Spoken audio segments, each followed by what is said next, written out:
माँ, मैं बहुत थक गई हूँ घर संभालते संभालते। यहाँ मेरी थकान किसी को नजर नहीं आती।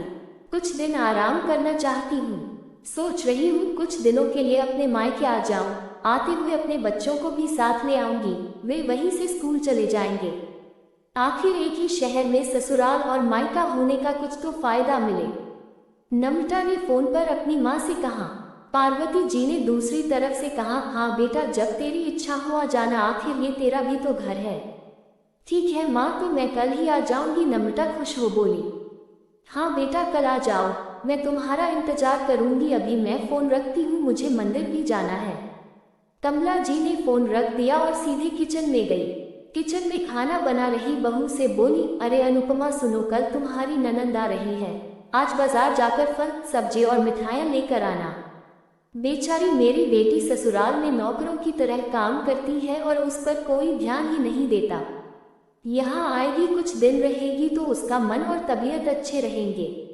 सास के मुंह से ऐसी बातें सुनकर अनुपमा का चेहरा उतर गया। वो मन ही मन सोचने लगी, काश आपको मेरी थकावट भी नजर आती। मैं भी दिन रात झाड़ू पोछा, बर्तन, खाना बनाना, मार्केट जाना और हर वह काम करती हूँ जिससे हमारे परिवार वालों को कोई दिक्कत ना हो। काश आप मुझ पर भी ध्यान दे पाती। आपकी बेटी तो जब मन में आता है तब यहाँ आ जाती है, लेकिन मैं साल में एक बार ही अपनी माँ के पास जाती हूँ, तब भी आपको प्रॉब्लम होती है। मैं भी इंसान हूँ, मेरा भी मन है, मुझे भी लगता है अपने माँ के पास जाकर थोड़ा आराम करूँ, सुख दुख की दो चार बातें करूँ, अपना मन हल्का करूँ। भगवान, अब तुम ही कुछ करो ताकि मेरी सास की आंखें खुले और उसे मेरी थकावट भी नजर आए। शाम तक भगवान ने जैसे अनुपमा की सुन ली और उसकी ननंद का फोन आया। ननंद ने अपनी माँ से कहा कि उसकी सास ने उसे मायके आने के लिए मना कर दिया है, इसलिए इस बार वो नहीं आ सकती। पार्वती जी बोली, ऐसे कैसे मना कर दिया?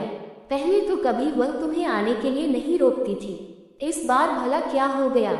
लाओ मेरी बात कराओ उसने, मैं समझती हूँ। नम्रता ने फोन अपनी सास के पास दिया।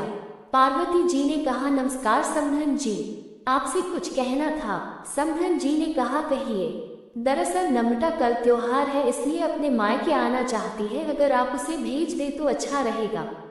नम्रता की सास ने कहा, देखिए समधन जी, आपकी बेटी मायके जाकर रहे, इस बात के लिए हमने उसे कभी नहीं रोका और इस बात से हमें कोई प्रॉब्लम है भी नहीं।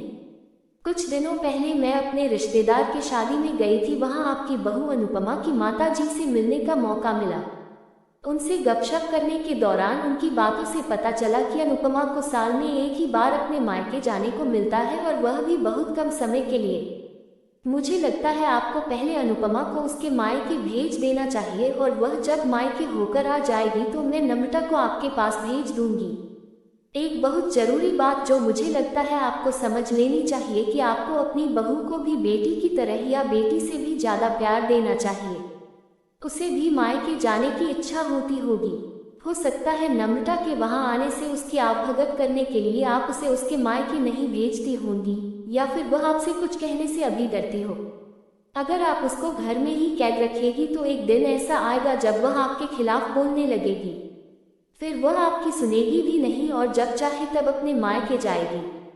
ऐसी परिस्थिति आए, इससे अच्छा है कि आप ही कुछ बदलाव अमल में ले आए जिससे आपका रिश्ता और रिश्ते की मिठास खराब ना हो। पार्वती को अपने समधन के हर एक शब्द में सच्चाई नजर आई।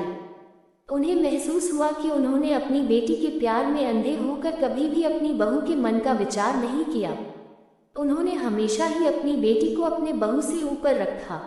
दूसरी तरफ नम्रता भी अपनी भाभी के बारे में हो रही इस बातचीत को सुन रही थी। उसने भी रियलाइज किया कि वह कभी भी अपनी भाभी के साथ ठीक से बात नहीं करती और जब जब वह अपने मायके जाती है तो भाभी थोड़ी उदास रहती है। पार्वती जी ने अपनी बहू को बुलाया और उसे कहा कि अनुपमा कुछ दिनों के लिए नम्रता नहीं आने वाली है, इसलिए पहले तुम अपने मायके होकर आओ। यह सुनते ही अनुपमा का चेहरा खिल गया, क्योंकि यह पहली बार था जब उसकी सास ने सामने से उसे अपने मायके जाने के लिए कहा था। अगले दिन अनुपमा अपने मायके गई और इस बार एक दो दिन नहीं, पूरे हफ्ते भर रहकर आई। अपने माँ बाप से, अपने रिश्तेदारों से मिलकर आई और जब वह लौटकर आई तो उसका चेहरा खिला हुआ था, उसकी आंखें चमक रही थी।